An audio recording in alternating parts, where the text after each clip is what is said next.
Well, thank you so much to everyone for joining this webinar today. We're so excited to have Dr. Wren here from Stanford. I just want to say a quick thank you to our sponsor, Crunchmaster. Crunchmaster crackers are made from simple, wholesome ingredients, and they're certified gluten-free. Thank you so much, Crunchmaster, for sponsoring this town hall. We can wait a little for people to kind of trickle in, but if Jordan and Dr. Wren, you both want to introduce yourself for our audience, that would be amazing. Sure. Well, welcome all. I'm Dr. Wren or Anava Wren, and I am the celiac psychologist at Stanford Children's Health in our IBD and Celiac Disease Center. And I'm really excited to be here today to talk about things that are near and dear to my heart and my work every day, specifically looking at the psychosocial impact or the psychological and social impact of celiac disease and the role of peer mentorship. Excellent. Thanks, Dr. Wren. Hopefully some of you maybe seen me before, Jordan Dubow. I'm the Chief Medical Officer at Beyond Celiac. It's really a pleasure to be here. We appreciate Dr. Wren joining us, and we're going to get a great presentation. I'm a neurologist, so it's, I think, fitting for this topic as well. So thanks, everyone, for joining. Amazing. Well, Dr. Wren, if you want to get started with your presentation, we're going to go through it, and then we have a couple questions at the end. And audience, feel free to drop your questions in the chat, and the rest of our team will be answering those there as well. Great. Thank you so much, Lauren. I appreciate it. Okay, well, without further ado, then I will start my presentation, start my talk today. And excited, I know there's already been questions submitted that I've seen, and hopefully it looks like many will be addressed by what I'll be talking about today. And then as well, we'll have some time for Q&A at the end.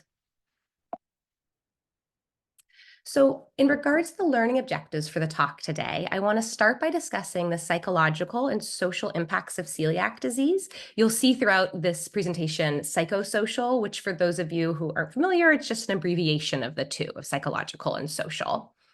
And then I will talk about peer mentorship programs and their impact on health outcomes, and then move into sharing about our study, the Gluten-Free Buddies study, and then end by discussing future directions for this work and future directions for our center at Stanford. So I assume most people here are very familiar with celiac disease. However, I always like to start talks by providing a brief overview of celiac disease in case it's new to some on our call or online today. So celiac disease can be described as autoimmune enteropathy in genetically susceptible individuals triggered by the ingestion of gluten. And this can cause inflammatory damage to the mucosa of the small intestine that can result in a variety of clinical presentations, and some of which we'll talk about today in more depth. And the only current available treatment is strict adherence to the gluten-free diet. And of course, if left untreated, it can lead to systemic complications and increased mortality. And this celiac impacts about 1% of the population. So celiac disease can impact all parts of one's life. So whether you're struggling with active symptoms around a new diagnosis or related to a gluten exposure, or experiencing stress related to managing a new diet or maintaining the gluten-free diet, or just celiac generally, it can impact every part of one's life, from home life to social life to school or work, or hobbies or extracurricular activities. And when many people think of celiac disease, they really think of the common physical symptoms, or they might associate it with the gluten-free diet. However, celiac disease has significant psychological and social or psychosocial impacts on one's life. And Beyond Celiac has a really wonderful infographic on their website that really highlights in detail the psychosocial aspects of celiac disease.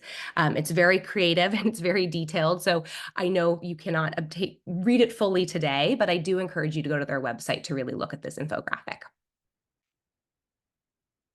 And when we consider the psychosocial impacts of celiac disease, it's really important to highlight research that has shown celiac disease is associated with mental health conditions in children and adults.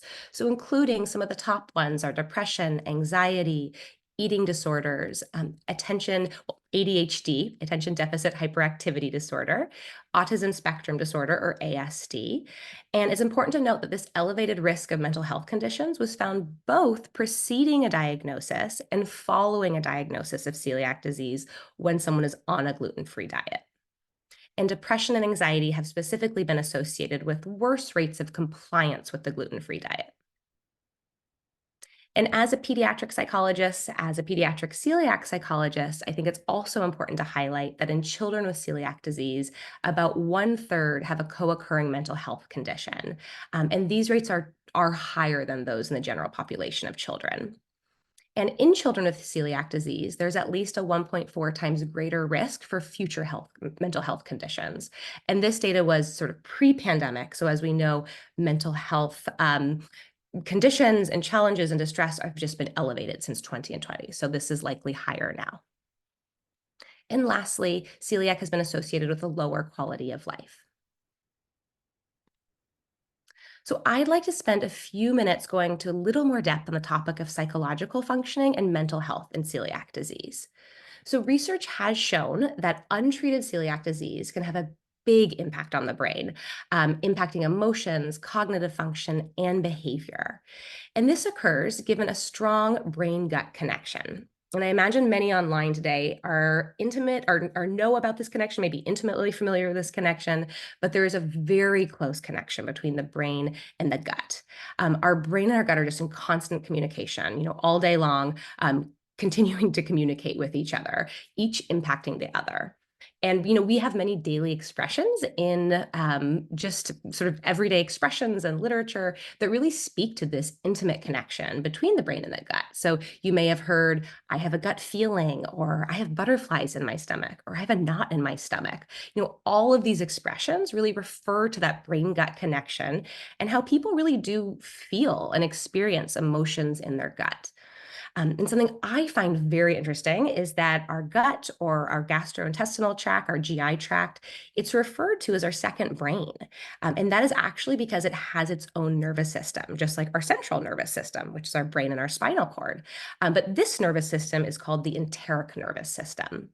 And so our enteric nervous system, this brain-gut connection, this gut-brain connection, can truly impact all parts of our health, and actually many chronic conditions.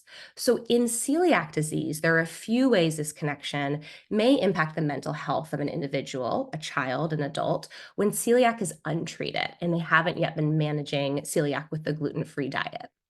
So first of all, damaged villi in our small intestine, which is very classic when we have untreated celiac disease, can impact the body's ability to make key neurotransmitters in our gut that impact our mental health. So serotonin and dopamine may be ones that people online have heard about before, but there's truly a biochemical imbalance that can impact our emotional health. And then secondly, inflammation in our intestines can produce stress hormones in the body that impact our brain and our emotions.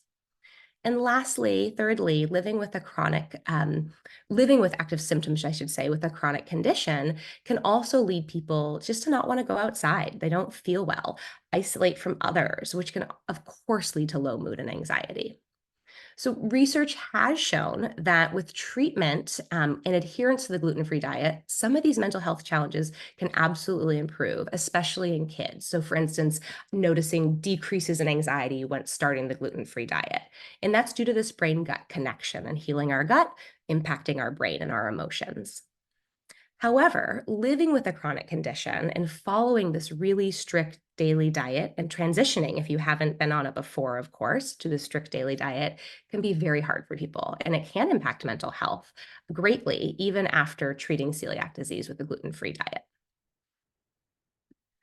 So on this slide, I really want to highlight, or the next few slides, I should say, a study that speaks exactly to this experience and looks at mental health outcomes over time in individuals who are on the gluten-free diet.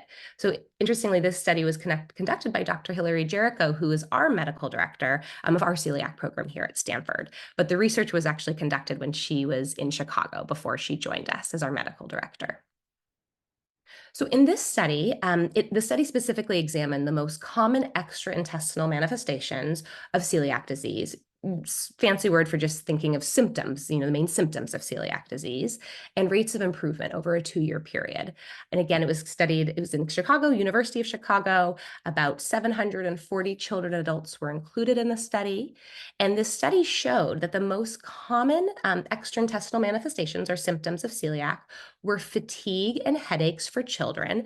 And you'll see the P here for fatigue and headache, that's pediatric. The A is adult for adults. And anemia in psychiatric disorders for adults, and then poor mood and short stature for children. And these slides here do show the changes in these symptoms over a 2-year period. So on this axis, we'll see time. So from beginning of the study to 24 months, 2 years. And on this axis, we see percentages. So what you see here highlighted is a poor mood, which is blue, and psychiatric disorders, which just is another term for mental health conditions. And what you see here is poor mood and psychiatric disorders. They did go down, like I mentioned, from starting the gluten-free diet to 2 years later. They absolutely did go down, but they had the worst rates of improvement compared to all the other symptoms that you see here. And psychiatric disorders had the highest percentage, as you see here, over time. So it was sort of the symptom that was still occurring the most at 2 years. Sorry, there we go. And this slide highlights the same pattern in terms of looking at extraintestinal symptoms over time, over a 2-year period. But this was for adults, and you can see the same trend as with children. Again, the same trend with poor mood and psychiatric disorders having really the worst improvement over time with adults. So in conclusion, children and adults with celiac have similar rates of extraintestinal manifestations, and short stature, fatigue, headache, and poor mood were the most common in children. And anemia, fatigue, headache, and psychiatric disorders or mental health conditions were the most common in adults. In children, we did see, as I mentioned, that we're on a strict gluten-free diet, showed faster and higher rates of symptom resolution compared to adults. And psychiatric disorders show poor rates of improvement for both adults and children. So this study and the broader literature do highlight that psychiatric disorders are prevalent in both pediatric and adult celiac populations. And while they do improve over time, they show limited improvement when managed on the gluten-free diet. And research has really shown that social factors contribute greatly to those higher rates of psychiatric disorders or mental health conditions after diagnosis. After one's diagnosed with celiac, managed treating with a gluten-free diet, they still see these higher rates. So these social factors, some of them include, as I show here, dietary restrictions, limited food choices, concerns about cross-contaminations, all really big stressors when on the gluten-free diet, living with celiac, managing social events, feeling just very isolated, and the stigma associated with the gluten-free diet. And then, of course, financial costs and struggles with foods insecurities are big social stressors as well.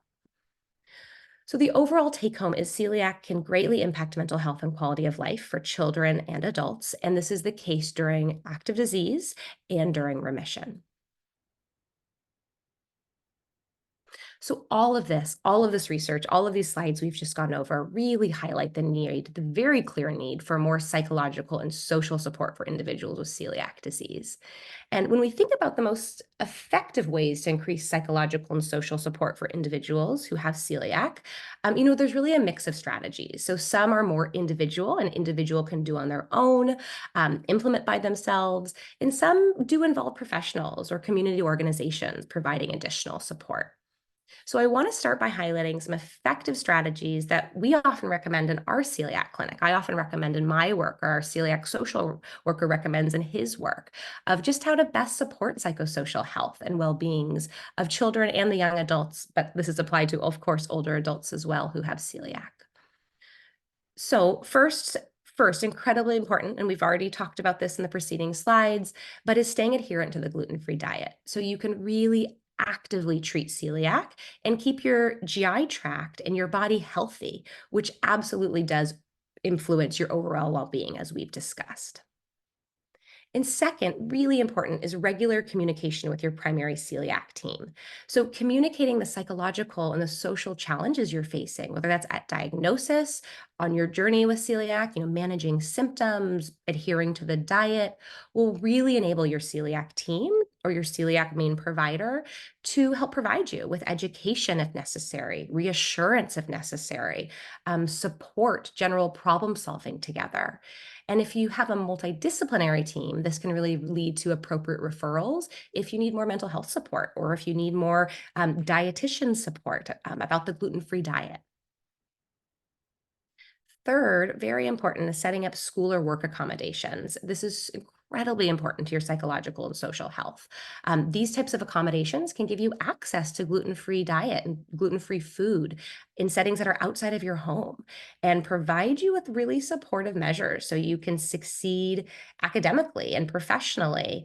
And if you are absent or you're away from work, it will excuse that. Or if you're in school, you could have extensions on work assignments or deadlines if you aren't feeling well, if you need medical care. And also more communication with school staff can be really helpful with school accommodations. And if you're a younger kiddo or a parent of a younger kiddo, around just logistics around art supplies that have gluten or snacks that get handed out in parties. So all of these things are set up with a school accommodation or a work accommodation plan. Can also provide more mental health care, I should say, as well. It's in a school setting, which is incredibly helpful for some kids. So fourth, this is a big one too. Prioritizing a healthy lifestyle has a huge impact on physical and emotional health and can support you when faced with psychosocial challenges. Of course, just generally psychological and social challenges in life, and specifically related to celiac. And regular exercise absolutely helps our bodies staying active and healthy, which is, of course, great for celiac, great for our health. And exercise also has a wonderful way of connecting us to friends, to peers in fun ways, whether it's a team sport or you're going to the gym or a walk or a hike with a friend, and can provide a really good outlet for stress management and a boost in our mood, getting endorphins going. Next, sleep. Sleep is very important to our well-being as well. So getting enough sleep keeps our bodies healthy and positively impacts our mood and emotions, and just generally helps us cope with stress and the bigger emotions that can pop up that we face day to day. And if we don't get enough sleep, and I'm sure many people here, if not everyone on this call, has one night not had enough sleep, we just usually don't feel as good. We feel a little bit more stressed or quicker to feel anxious or distressed. It's just harder to manage bigger emotions, tired and less energy and resources to do our daily activities. So really important for general well-being and for our celiac health. And fifth, here, seeking emotional support is very important when facing psychosocial challenges related to celiac. So, being able to express your emotions related to celiac, your thoughts related to celiac, it provides a really important emotional release. And really important because it allows you to feel heard and validated in the experiences you have, that someone can either just listen and not say anything and just be there, or they maybe help problem solve if it's the time or it's a space to engage in some problem solving around stressors you're facing. So who you choose to share with in this personal setting, seeking emotional support from, is just very personal. It could be a parent, it could be a friend, a significant other, whoever you feel comfortable with. And six, managing stress related to celiac and generally in your life is really important to your physical and mental health. And as we discussed, given this brain gut connection, increased stress can really negatively impact our gut health and can lead to more inflammation or can lead to worsening symptoms like abdominal pain or changes in our bowels. And there are many, many ways to manage stress. Some we've already discussed, right? Communicating with others, exercising, sleeping well. But other helpful strategies are just pretty simple but powerful. Really, prioritizing activities you enjoy, whether that's seeing friends or hiking or drawing or going shopping. Any of these things are wonderful stress management techniques. And then really engaging in calming and relaxing activities such as reading or listening to music or a breathing exercise or meditation, yoga, massage, acupuncture, any of these things. They can help shift our focus off of stressors. They can help bring joy, improve our mood, and they can some of them can really actively calm us and increase that relaxation response in our body. So really change on a physiological level can impact and decrease stress in our body. Seventh, if you're experiencing high levels of emotional distress or psychological or social challenges related to celiac that are really causing high distress, as I just mentioned, and also impacting our functioning and our day-to-day activities, really getting in the way of things we want to do. Seeking out a therapist for more support is really, really important and can be incredibly helpful in improving one's psychosocial health and well-being. And in turn, of course, one's physical health and well-being, and just improve quality of life. So if you're not sure where to start, and this is a question that I saw a lot in questions that were pre-submitted, really the best case scenario is that you talk to your celiac provider, you talk to your GI doctor and your GI team, I should say, and see if there's a psychologist or a social worker or some type of therapist that's available in your clinic or in your medical center. And if that's not possible, you don't have a celiac psychologist or a GI psychologist like I'm at Stanford, then you see if there is in the hospital setting or in your medical setting, a group of psychologists, whether they're housed in psychiatry or psychology department, and you look for someone who has experience with chronic illness or chronic conditions. So some key phrases are looking for people who have experience in health psychology, or you might hear pediatric psychology if you're in the pediatric world, or behavioral medicine is a term really commonly used in the adult world. All of that would be wonderful. And then there's other ways, which I can talk about at the end, to look more through insurance and other networks, but that would be the place to start. And lastly, seeking out celiac community and building a celiac support is incredibly powerful, an incredibly powerful way to support yourself socially and emotionally, and really help you feel more connected and less alone with celiac, less alone managing day-to-day the gluten-free diet. So whether that's joining a support group locally or going to a celiac camp if you're younger, or working at a celiac camp if you're older, becoming involved in your local celiac group or medical center, or joining a local or national celiac organization are all really wonderful ways to build celiac community and be a part of a community that really shows yourself firsthand that you aren't alone and you are a part of this bigger, very large community locally and nationally. And they can understand truly your holistic experience with celiac. So I really want to highlight, though, that 7 and 8, those last two strategies, the therapy and engaging with celiac community, they are really wonderful, very important, but they can very much vary on a few factors. Okay. So specifically the specialization of your local medical center. So perhaps you don't have a big multidisciplinary celiac team like we have here at Stanford, but it's just one provider in a small town, and you don't have access to other supports, or you're not super close to local celiac community organizations where you could go to yearly awareness events or walks. And similarly, there's just not as many educational workshops, support groups, therapy, community events that are accessible to you. Of course, there's lots online nationally. There's even more online since 2020, but still, these clinical and community offerings really can vary based on where you live and what organizations and supports are present. So there's a definite need for more psychological and social support interventions that are accessible to all. And interestingly, in the celiac world, the research here has been really limited, but it is absolutely a growing area of interest for the celiac community. And there's been a particular interest in looking at peer support and mentorship programs within sort of chronic illness populations, chronic health populations generally, and growing in celiac. So peer mentorship, some people may be wondering as I say that, sort of what exactly is this, a peer mentorship program? Peer mentorship program really is an interesting new novel way where we could improve psychological and social health and functioning in individuals with celiac disease. So research has shown that peer mentorship programs really can support youth with chronic illnesses and conditions, so chronic pain, arthritis, a lot of research in diabetes, neurologic conditions, oncology. And we've seen in the research, the studies that have been conducted, that these types of programs can improve health outcomes. So disease self-management skills, pain coping skills, general well-being, and improving psychosocial outcomes as adults. And there are different types of peer mentorship programs. However, something called diagnosis concordant peer mentorship programs are really common in the chronic illness literature, chronic illness populations. So in this type of program, we have an individual who has same chronic condition matched with an individual with another chronic condition. So you might see someone who has diabetes match with someone diabetes, for instance, and they're matched together to provide support to each other and to connect.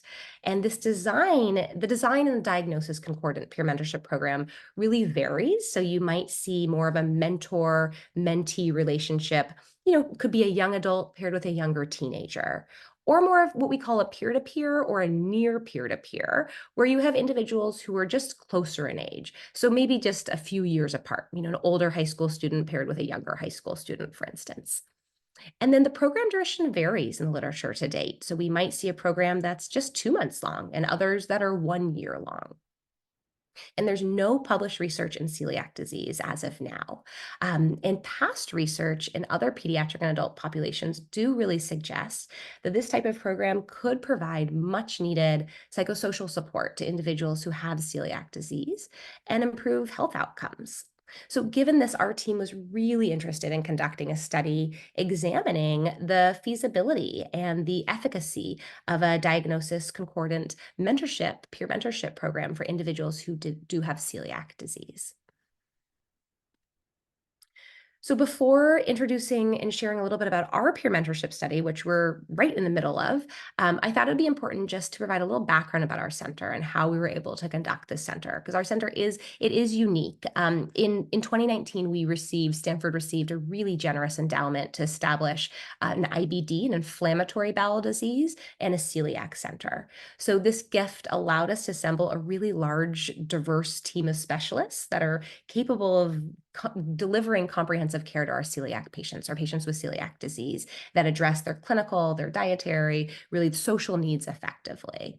And here I have a quick snapshot of our team. This is our IBD and our celiac disease team. But what's really wonderful about the team is that all of the physicians, we have celiac-specific physicians, celiac-specific nurse practitioners and nurses, myself as a celiac and IBD psychologist, our social worker is all celiac IBD, and that goes for everyone else on this list, our dietitian, our pharmacist, and then we have joined here by clinic coordinators and medical assistants and research staff and informatics specialists and many other individuals at our hospital who support our celiac team. And last year, our team applied and received a $25,000 Spectrum grant from Stanford and an additional $10,000 award from the Schar Award. And this funding together allowed us to have the resources to really create and test a mentorship intervention, which we call the Gluten-Free Buddies program.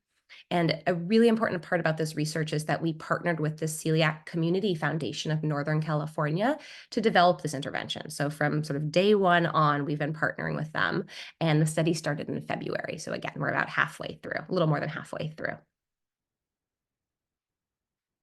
So for the remainder of my talk today, I am going to zoom into our study a little bit more specifically and share about the Gluten-Free Buddies study. So in the study, we had 3 main goals, and then what we call in research 3 specific aims, so kind of 3 corresponding aims to our goal. But the most important thing is that with our first goal, it was to just conduct a needs assessment of the celiac community to better understand what type of celiac mentorship program would be desirable and helpful to youth with celiac disease, and then to create such a program in collaboration and partnership with the Celiac Community Foundation of Northern California. Many times providers think they know exactly what kids and young adults and adults want, but really the best way to conduct research is to ask the community and then build something that is truly being requested of the community. So then our second goal was to examine the feasibility and acceptability of our mentorship intervention. Our third goal was to assess the preliminary efficacy of the mentorship intervention. So just, how did the intervention impact psychological and social functioning and quality of life in our adolescents and young adults who were in this program? And regarding our first aim, which again was to look at the needs and preferences, of our adolescents and young adults with celiac, we conducted 3 online focus groups with individuals 13 to 25 years old, diagnosed with celiac and proficient speaking English, of course, because it was a focus group. And we recruited from our communities online and in partnership with our community celiac organization. And we ran 3 groups. One was adolescent focused, 2 were young adult. And then following qualitative research methodology, we created an interview guide to really help guide and focus and anchor these online groups, these focus groups. So we had 15 participants complete the focus groups. They're on average, the age was 16, and the average age of celiac diagnosis was about, almost 8 years old. And the analysis of the participant responses revealed some really interesting themes related to their preferences for a celiac disease mentorship program. So here you see the topic, the structure and format of a mentorship program. The themes that arose from this topic were that people really wanted to meet monthly over more of like a 4 to 6 month period, so kind of half a year period, wanting scheduling flexibility to accommodate school, work, extracurricular activities. Most of the people in our focus groups were in school as they were adolescents and young adults, and really wanted an optional in-person activity, but also really liked the online activity options to be virtual and all centered around living with celiac disease. And then on this slide, in the next few, you'll see a few representative quotes are included here just to hear the voices of our adolescents and young adults and who we interviewed. So you'll see Kate's discussing the timeline that's optimal, and a social event and really wanting schedule flexibility. And next, regarding the ideal mentorship relationship, a few themes emerged, a few main themes emerged again, and really wanting a peer-to-peer relationship matched by age, by gender, by interest, and much, much less interest in a mentor-mentee relationship, a traditional relationship. And this was interesting because going in as providers, we were considering both, but we did not know it would be so, so strong from both our adolescents and our young adults. They really wanted that peer-to-peer, that near peer-to-peer connection in this program. And I think Ciara, the 17-year-old here, sums it up very, very well. If you're closer in age, it might just be easier to connect and to talk with them more comfortably. And then we asked about concerns or hesitations for participating in the program, questions sort of anchored in this topic. And the themes that emerged were the importance of safety, of respect, and trust in a peer-to-peer mentorship relationship.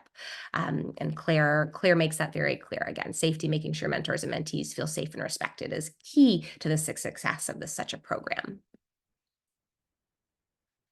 So we took the results from our focus group from the celiac community to really inform the design of our gluten-free buddies intervention. And again, our goal was to really create this celiac mentorship program that reflected the needs of the community. So our final program structure included a peer-to-peer mentorship program that was people were matched a similar age that occurred for 6 months. And while there's no official mentor-mentee role in this design, it is common in peer-to-peer models that one of the mentors might have a little bit more experience living with their chronic illness, or openness to sharing or feeling comfortable sort of guiding a relationship. So in our study, one mentor was identified as having more experience with celiac disease or being open to sharing actively. And secondly, we are using, I should say, an online platform called Canvas to encourage our mentor connection, provide education and resources during the studies. And mentors are encouraged to connect at least once a month, and there will be at least one in-person event at the end of our program, and we're going to do that as sort of a fun party in August once the sort of 6-month official period has ended. And lastly, there are safety check-ins, which we do every month that are, provide safety check-ins for safety and general program needs and experiences, sort of like an open office hours that we have. And we also have a survey we send out inquiring about comfort and safety in the program.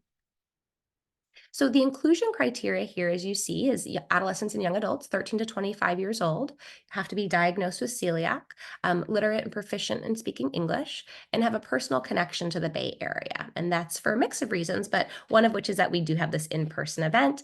And secondly, the feedback we received from the focus groups was also how helpful it would be to have a local connection just to share tips and resources about restaurants locally, giving them more of a possibility to meet up if they wanted to throughout the program. So that is why we piloted it this way.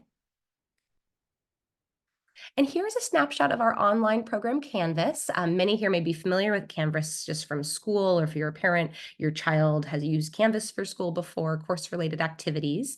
And during the interventions, all mentors used this program in February when we started to initially connect and contact their peer mentor and the study team.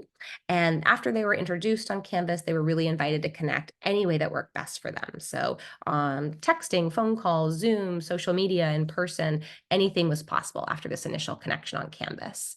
And on Canvas, they receive resources here, information about the study. We have a handbook that's on Canvas. We send out bi-monthly, mentor tips and reminders to complete our study surveys.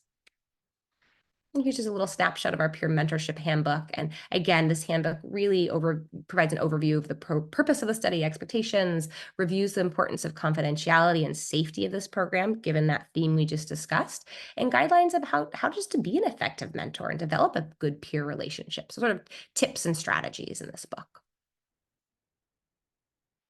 And in order to address AIM-2, which again was looking at the program's feasibility and acceptability, first zooming in on feasibility, we will be tracking the number of adolescents and young adults who sign up for the program. We'll track their participation in the program, and then we'll track their assessment completion, which just means filling out the surveys at the different times in our study. And acceptability, what we'll do here is we are going to be administering satisfaction surveys after the intervention, just asking about their experiences, their satisfaction being in the study, in this peer mentorship program. And then secondly, we'll be conducting interviews or focus groups, again, at the end of this intervention to gather really more in-depth insights to their experiences, their preferences, suggestions for program improvements, things that just surveys don't capture, validated surveys don't capture. We want to capture different type of rich data from these interviews. And then lastly, we'll analyze quantitative data related to peer-to-peer interaction. So things like how often they communicated during the month, or how long their relationship lasted, or the level of engagement with the program. And lastly, we're going to look at the impact of the program on psychological and social health outcomes and quality of life. So below, you'll see we are doing surveys at a few times right when they started in February, right before they started in February, 3 months, 6 months, and 8 months. So kind of 2 months after they finish our program. And we're assessing quality of life, gluten-free adherence, anxiety, depression, peer relationships, and resiliency. And on the right, it's just the name of the survey in case anyone here is interested in this type of research. These are the surveys we're using. So here is our program timeline and our status, and we're currently right in the middle of intervention. So this red box shows where we are. We've just completed our 3-month surveys. So as you can see here in February, they did their baseline surveys. They had an orientation to the program. They were matched with their peer mentor. And then March to August, these 6 months, they have their monthly peer-to-peer meetings, which look very different for every pair. Then we have our bi-monthly mentorship announcements, our monthly safety check-ins, surveys, and then we have our 3 to 6 month surveys and our in-person event at the end of the program in August. And then following that, we'll have our satisfaction survey, our focus groups in September, early September, and then in October, we'll have our final survey. So as we're in the middle of the study, unfortunately, don't have any study results to share with you today, but the feedback I can say from our bi-monthly, our monthly check-ins and safety assessments and times that people are sharing with us, it's been very positive. And people have been very much enjoying, sharing tips and tricks regarding the gluten-free diet. Some people have met up in person. Some people have just contacted, over Canvas. It's looked a variety of ways, but the feedback has been quite positive. So we're very eager to analyze our data and to share our data come end of summer to early fall with our celiac community. And today I can provide a snapshot of our participant population and demographics. So that is one piece of data that I can share. And our final study sample included 2 groups. So those on the left here in the peer mentorship program, and those on the right are our comparison group. So those are people who are matched on age, and they all have celiac and, within the same age range, and they are just completing the surveys at those 4 time points. So they're including surveys at baseline, 3 months, 6 months, 8 months, but they're not doing the peer mentorship intervention. And with the peer mentorship program here, you can see we had 26 adolescents in February start and 16 young adults, and it's broken down here by gender and race for adolescents and young adults. And then in our comparison group, we had similar numbers, 23 adolescents, 27 young adults, again, broken down by gender and race here. So as our center looks forward from this study and considers future directions, we're of course incredibly committed to finishing this research, but then building upon the study and really prioritizing mentorship-based research to support improved psychosocial functioning of individuals with celiac. And we really hope to open up this mentorship in sort of a phase 2 with this program more widely, not just in the Bay Area, but more widely, and also share this model with centers nationally, organizations nationally, to really spread access to a model where individuals can connect in a celiac mentorship program. And related to our study, as a center, we're really committed to providing celiac community education, support networking initiatives, and empowering patients to cultivate medical social self-advocacy skills, and of course, enhancing quality of life and health outcomes, and expanding research efforts. So this is research effort, the study I've shared today, but expanding by collaborating in multi-center research and spreading, awareness in terms of research campaigns, awareness on research campaigns.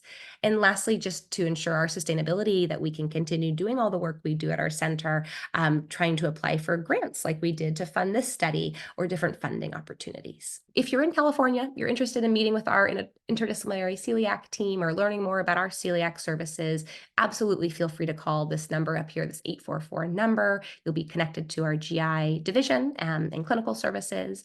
And you can also follow our social media accounts here for our Celiac Center and our medical director, Dr. Jericho. She is wonderful with social media. So these are from her slides, but I put them on my slide because she's very active and posting all sorts of wonderful events and efforts that we're doing at our center.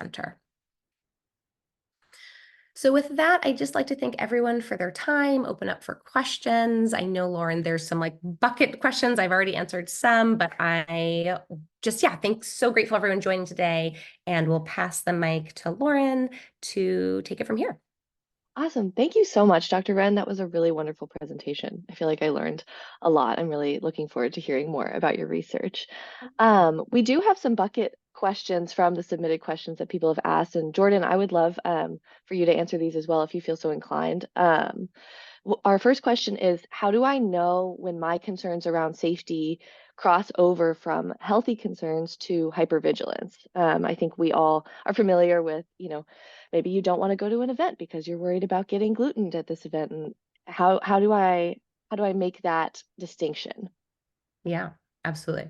Well, I've talked a lot, so I want Jordan, if I don't know if you have anything you want to share as I will just let you start and I can chime in. Sure. Yeah. And I didn't start the call, and I think it's public on our website. I do have a almost 13-year-old son who was diagnosed a couple of years ago with celiac disease. So clearly a lot of this applies to what we're doing, and even a personal example from last night where, my son had his last golf of the year, and there was awards afterwards, and I got there and it's Snickers. I think he won a box of Frosted Flakes, which his twin sister took because there's gluten in it. So it's a common occurrence in our family as well. And I think, again, I'm as both kind of the medical side and the emotional parent side. I think, I know we're very hypervigilant. I think my son is vigilant, maybe not hypervigilant. I don't know if that's going to change over time. And I think it's a hard balance that we find. And I know, even thinking from both, the practitioner standpoint and then the parent standpoint, I think we've learned well over time that we need to be vigilant, but kind of try not to helicopter it. I think is something that I try to do, because I think sometimes that I'm worried, even as a parent, is that going to somehow lead, as they become teenagers, to be less compliant, as if we've been so so vigilant over time. But it's hard. Everything you talked about is, again, from my personal experience, it's hard to see, because again, even just yesterday evening, just dealing with it, and it kind of you get used to rolling with the punches, and there's many days where I'm just like that shouldn't be good enough. And so I know it is a balance of really being cautious. But I know even our practitioner at U of Chicago still says, obviously it's quality of life is extremely important and things like that. So I think we try to do a balance, but it definitely contributes to, socially isolation, those types of things. So I think that's why everything you talked about is really makes sense. And, we do what we can, but yeah, it's hard and it's a daily struggle. Yeah. I appreciate that, Jordan. Absolutely. It is. And it is a hard balance, right? And we can talk about balance all we want. And when you live it, it is really, really tricky. So I appreciate those comments of just sort of how do you maintain that balance? And I know, and it can be to the extreme that, I saw some comments of just, when is it more of like a clinical concern? When am I having OCD symptoms? Am I monitoring myself too much? Am I washing my hands too much? And that is very real. And that is something we hear a lot. And so I think it is a big balance. And I think one of the most helpful things is if you're thinking, this feels like maybe I'm going too far in the sense that I'm just worried all the time. I can't leave my house. I can't leave my kitchen, right? I can't eat anywhere else, whether that's work, whether that's school, whether it's a friend's house. I'm not happy with this, right? I don't want to just eat at home, or I'm having so many worries, or I'm washing my hands multiple times per day, and this is taking much more time than my normal sort of hand washing just before meals or after I was dirty, maybe I was gardening, whatever, doing an art project. Then those are times that it's really important to talk to your team to say, hey, I'm noticing some changes in my behavior, or I'm noticing some changes in isolating more, feeling more worried about what I'm eating. And then just like Jordan said, you talk to your provider, you talk to your celiac doctor. If there's a psychologist there, that would be a really important person, or social worker. Any sort of mental health provider is great. It doesn't have to be a psychologist, to talk it through and to see, is sort of the hypervigilance, the focus on being adherent to the gluten-free diet, kind of all the different pieces of that, is it getting in the way of your happiness regularly, making you feel so isolated regularly that's causing lots of distress? And big piece here is impacting your functioning. Yeah, you're not going to school, or you're not eating out, with friends, not eating with friends, I should say. And that is when seeking some more help can be really important, really helpful to figure out if it's really causing more clinical distress, and figuring out a plan. Yeah, getting some reassurance, getting some more education about cross-contamination, when it's okay to just know you've done enough, and living your life, quality of life, like Jordan said, is so important. Okay, so that's just, there's lots of different pieces, but hopefully that hits on some of what Lauren came through with the questions. Yeah, that was fantastic. Thank you both. I think we have time for one more question, and then we'll wrap up here. We had a question from Cara D, and they asked, I do not have celiac, but my teenage son does. He was diagnosed around age 9. He's never expressed much frustration about the diagnoses, but I believe it's certainly a burden on teenage life, as we've talked about today.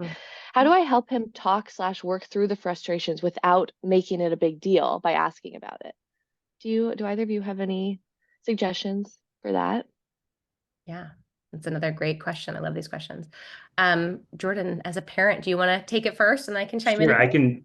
Yeah, and I think the funny thing is you think about, again, we're talking about, not to put it, the child comes first, but I'm always very curious in the caregiver burden or the parent burden as well. There's an emotional toll and a clear psychological toll on the parent as well, which we probably can have a separate, discussion on. So I thanks for the question. Clearly, we feel that as well, and I think, for me, I think it's important to have conversations, because I'm very hard to think there's not some either subconscious or conscious effect that it's having. And I think to make it as, again, I don't want to use the word normal, because it's, everyone's going to do great. My son is going to still do great. It's just modifications that we go through life, but there are challenges we face. And I know we constantly try to have communication. Again, I think part of it is us being, to the last one, more hyper vigilant, and again, almost helicoptering, like, it's okay, like he's going to go out in the world and be okay. But I think I'm hard to think that there's not, something. I know our school is not great.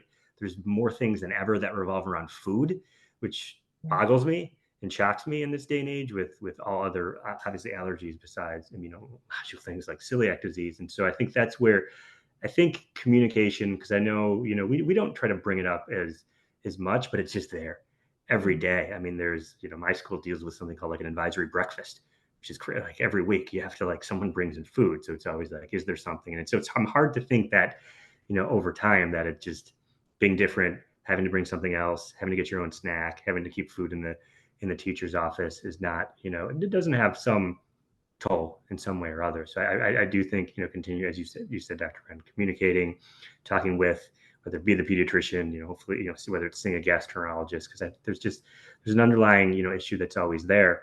And, as your talk said, there's underlying the disease when you get exposed to gluten. We have a lot of data too that shows of the top 10 things that occur, there are, anxiety, depression, things like that happen both with the gluten exposure itself, separate from the psychosocial factors that you talked about. So I think clearly talking about it, being upfront about it, acknowledging it, knowing these things could occur. Again, for us, it's if my son's really tired, if for some reason, not as cheery, is it, oh my God, did you get exposed to gluten? Like, I hate thinking that, but it's just kind of a constant communication. But again, I try not to helicopter it and try to hopefully not, make it more of a deal, because if it's not a big deal to them, you want them to understand that you got to be cautious, but go out and live your life. Yeah. Yeah, I love that. Thank you, Jordan. That I think speaking to the parent burden and the role of a parent with a child with celiac disease, whether it's a young kiddo to an adult on their own, you're still a parent, right? You still have those thoughts, worries, concerns. And I want to say, there is a role just for parent community and support, right? And that's something that at Stanford we're building sort of parent support groups, and nationally there are groups such as that. And I will share, other than Beyond Celiac, obviously, such a wonderful organization, there's a few others that you can look at for such supports. Well, maybe I'll just say it now. So Celiac Foundation, National Celiac Organization, in addition to Beyond Celiac, looking at their websites for support groups and other sort of community activities that can really support parents is a great idea, as well as, of course, individuals who have celiac disease. But yeah, Jordan, I agree with everything you said. I think communication is key, obviously, but if your kiddo or your teen is thriving and they're not bringing it up day to day and they're not feeling too stressed about it, less is more with avenues of direct communication and openness to communication. So the idea it's going to be on their mind, right? To Jordan's point of whether it's a party, whether it's a birthday party, a sports related event, food is everywhere. Food is social. So of course they're thinking about it. But it doesn't mean we need to talk about it every single meal if they're having a fabulous time and they're, enjoying their games or their friends. But I would look out for signs to what Jordan said, if very tired or looks lower mood, maybe it's a birthday party and there's just no food your kid could eat at that birthday party. And you notice them being a little sluggish or a little bit more to themselves afterwards.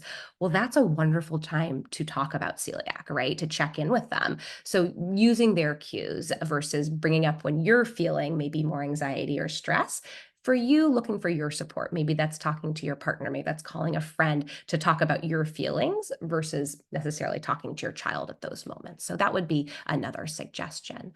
And then the other piece for kids is taking them to events. I think, again, this based on my talk of building community, whether that's through a peer mentorship program or organizational events. So they may not be seeming distressed about the gluten-free diet or celiac, but, take them to the walks or take them to a community organization, have them meet other kiddos who have celiac if they haven't.